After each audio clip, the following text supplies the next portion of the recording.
Welcome back to the channel. If you're new to the channel, then welcome to the channel. This is the last thing I'm going to do on this amp, most probably, as well as changing out the speaker, which you can see in a previous video. I changed out the preamp tubes for some groove tubes, which you can see here. Very, very easy to do. Just pop them out, line up the pins, and then pop them in. But why are you bothering, I hear you ask? Well, I know from experience that changing the tubes can improve the sound of an amp. The ones that were in this were just cheap Chinese unbranded tubes. And why groove tubes, are you asking? Well, because I had these lying around and it saved me having to buy any. Usually I would use JJ tubes, and the power tubes in this are JJ. Or I do like Electro Harmonix tubes as well. But these are actually really nice. I've used these groove tubes in other amps before. These were kindly donated to me from a Hutch clubber over a year ago for another amp, which is still under repair.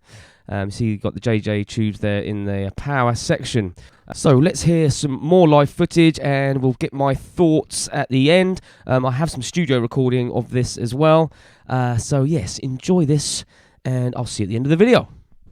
If I had money like Henry Ford, I'd have you woman, yeah, on every road. But someday, baby, you ain't worth my life anymore.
Good night. It's at 107. If she don't hose me down, I'm never gonna stop sweating no guitar.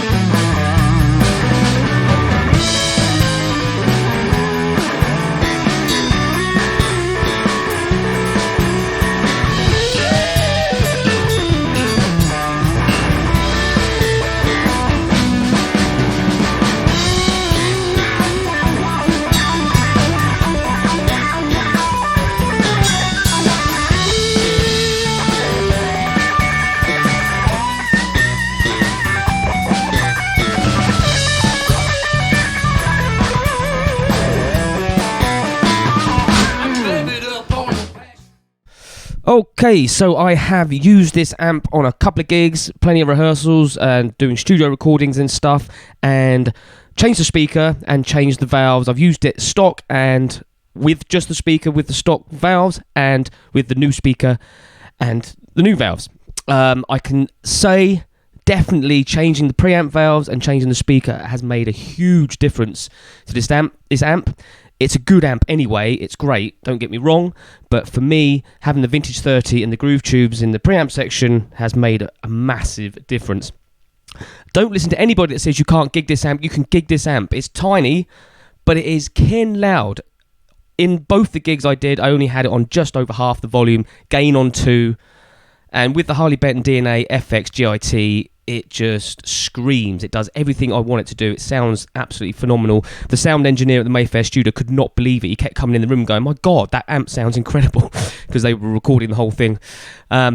So I hope you enjoyed all the comparisons. Do check out the other videos, which will pop up here. Playlist will pop up here on this amp. I am definitely loving it. It's definitely a keeper for me. And I suggest you go and try it. 200 quid. Okay, I've upgraded the speaker, which is arguably another, I think they're about 60 to 80 quid. And the tubes, not 100% sure. But, I mean, you can choose different tubes if you want to. If not, it's still really good as it is. And is a giggable amp, definitely. Next, I want to try the Harley Benton Mighty 15th, I think it's called. Let me know in the comments if you'd be interested in that. I've got my eye on that one as well, because they have a new version of it. So anyway, stay tuned to the channel to find out all about that. And subscribe and click the bell thing, and then you will be notified when that video goes up. With all that said and done, I don't think there's anything else left to say, except dig my vibe, hit subscribe, and check me out on Twitch, and peace till next time. Cue the jingle. 1, 2, 3, 4. If you like my YouTube show, hit like and comment and get involved. If you dig my vibe, then hit subscribe. Never miss an episode of my YouTube show.